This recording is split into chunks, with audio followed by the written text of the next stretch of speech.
तो आज हम लोग जो है सेट नंबर 6 जो हमारा था 824 आईओ 2024 का, इसके आखिरी फिजिक्स के क्वेश्चन पर हैं। इसके बाद इसमें खत्म।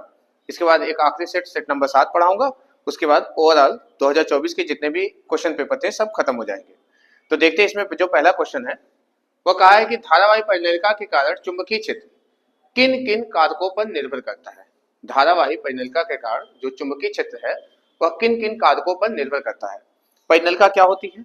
मैंने बताया था कि एक लंबी बेलनाकार नली पे जब कई सारे तारों के फेरों को लपेटकर यह आकृति जो बनती है इसी को हम लोग परिणलिका कहते हैं। इसके चारों तरफ चुंबकीय क्षेत्र बनता है जैसे एक दंड चुंबक में बनता है, कुछ इस तरह से। ठीक है, तो यह जो चुंबकीय क्षेत्र इसके चारों तरफ बना है यह किन किन बातों पर निर्भर करता है ये हमको बताना है। तो सबसे पहली बात कि अगर इस परिणलिका में जितना धारा का मान हम बढ़ाते जाएंगे, इस परिणलिका के चारों तरफ चुंबकीय क्षेत्र का मान भी क्या होता है? बढ़ता जाता है। और एक बात, अगर परिणलिका से हम दूर जाएंगे तो दूरी के बढ़ने के साथ साथ इसके चुंबकीय क्षेत्र के मान में परिवर्तन आता है, यानी अगर दूरी बढ़ जाएगी तो इसका जो चुंबकीय क्षेत्र की तीव्रता है वो कम हो जाएगा। दूसरा, इसमें जो फेरों की संख्या है, अगर हम परिणलिका में फेरों की संख्या बढ़ाते जाएंगे तो चुंबकीय क्षेत्र का मान भी क्या होता है? बढ़ता जाता है। और एक बात, यह जो परिणलिका बनी है अगर इसके बीच में हम कोई नरम लोहे का क्रोड लगा दे, क्रोड इसके बीच का जो हिस्सा है उसमें हमने एक जिसपे हम लपेट के बना रहे हैं, अगर उसके बीच में जो बीच का हिस्सा होता है उसे क्रोड कहा जाता है, और अगर उसमें हम नरम लोहे का प्रयोग करें तो चुंबकीय क्षेत्र का मान बढ़ जाता है। वहीं किसी और धातु का प्रयोग करेंगे तो उसके मान में परिवर्तन आएगा, यानी इसके बीच में रखे क्रोड के मान से भी, परिवर्तन से भी इस चुंबकीय क्षेत्र का मान भी क्या होता है? बदलता है। नरम लोहा लगा दे, चुंबकीय क्षेत्र बहुत ज्यादा प्रबल हो जाएगा। तो हमसे यही पूछा था कि यह परिणलिका का जो चुंबकीय क्षेत्र बना है किस किस बात पर निर्भर करता है।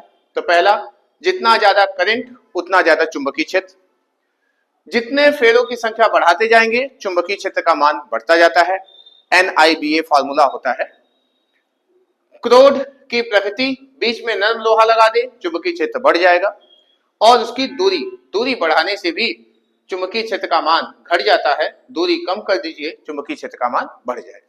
ओके, अब इसके बाद के जितने भी क्वेश्चन हैं ये रिपीटेड हैं, ये सभी क्वेश्चन रिपीट हो चुके हैं। आप मेरे पुराने प्लेलिस्ट में जितने भी क्वेश्चन पढ़े हुए सब रिपीटेड आ रहा है, यानी ये सब इंपॉर्टेंट भी हैं, इसलिए मैं इसको लिखा नहीं, बस मैं समझा दूंगा। ये भी इंपॉर्टेंट है, ये भी आपका जो है इंपॉर्टेंट अबाउट पढ़ लेना, ये भी आपका इंपॉर्टेंट है। ये क्वेश्चन हमेशा मिलते रहेंगे क्योंकि पूरे सेट में ये क्वेश्चन कई बार रिपीट हो चुके हैं। ओके, क्या है मैं एक बार पढ़ देता हूं। फ्लेमिंग के बाएं हाथ का नियम, मैंने बताया था बाएं हाथ के हथेली का नियम और फ्लेमिंग के बाएं हाथ का नियम। अगर हम अपने बाएं हाथ के 3 उंगली अंगूठा, तर्जनी और मध्यमा को इस प्रकार फैलाएं कि अंगूठा जो है बल की दिशा में, तर्जनी जो है चुंबकीय क्षेत्र की दिशा में, तो जो तीसरी उंगली होती है वह धारा की दिशा दिखाती है।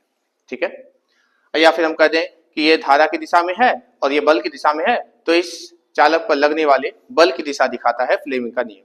ठीक है, चुंबकीय क्षेत्र में धारावाही चालक जो है किन किन बातों पर निर्भर करता है? बताया था F बराबर IBL sin theta, IBL sin theta मैं करवाया हूं इसको।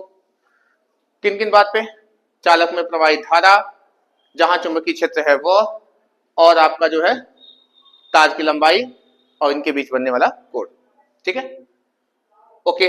इसके अलावा आपका एक क्वेश्चन और था कि घरेलू विद्युत परिपथ में कितने तार प्रयोग किए जाते हैं, इसका आरेख भी हमने बताया था। घरेलू विद्युत परिपथ में हम 3 तरह के तार का यूज करते हैं। एक आपका लाल रंग का होता है, एक आपका काले रंग का होता है, और एक होता है हरा, पीला भी होता है। मैंने बताया, पूरा डिटेल बताया है, यहाँ मैं शॉर्ट में बता रहा हूँ थोड़ा थोड़ा।